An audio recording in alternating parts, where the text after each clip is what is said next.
আসসালামু আলাইকুম ওয়া রাহমাতুল্লাহি ওয়া বারাকাতুহু। সম্মানিত দর্শক মণ্ডলী, অনেকে জানতে চেয়েছেন যে হুজুর আকিকা দিব সন্তানের, তো এই আকিকা দেওয়ার ক্ষেত্রে ছেলের ক্ষেত্রে দুইটা পশু অর্থাৎ দুইটা ছাগল, আর মেয়ের জন্য একটি পশু একটি ছাগল দ্বারা আকিকা দেব কেন?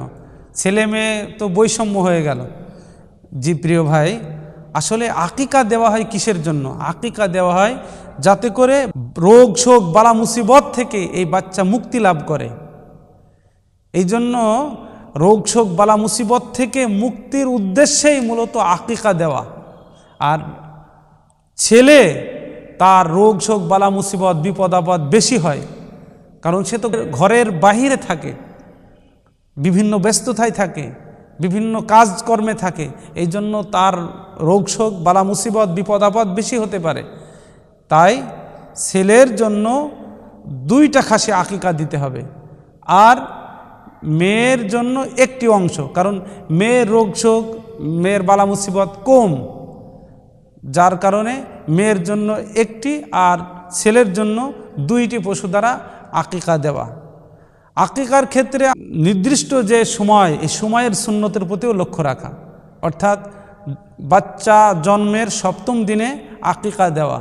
যদি তা না পারা যায় তাহলে ওর বর্ণনা মতে 14তম দিন অথবা 21তম দিনে আকিকা দেওয়া। কেউ যদি এই 7ম দিনে, 14 দিনে অথবা 21তম দিনে আকিকা দিতে না পারে, তাহলে সে অন্য সময়ে দিতে পারে ঠিক, কিন্তু এই যে সময়ের সুন্নত আদায় হবে না।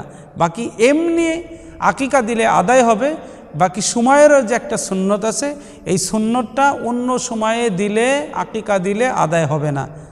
তাই আমরা লক্ষ্য রাখবো, চেষ্টা করব প্রত্যেকেই যথাসময়ে বাচ্চার আকিকা দেওয়া, কারণ ছোটোবেলায় বাচ্চার রোগ শোক বিপদ আপদ বেশি হয়ে থাকে।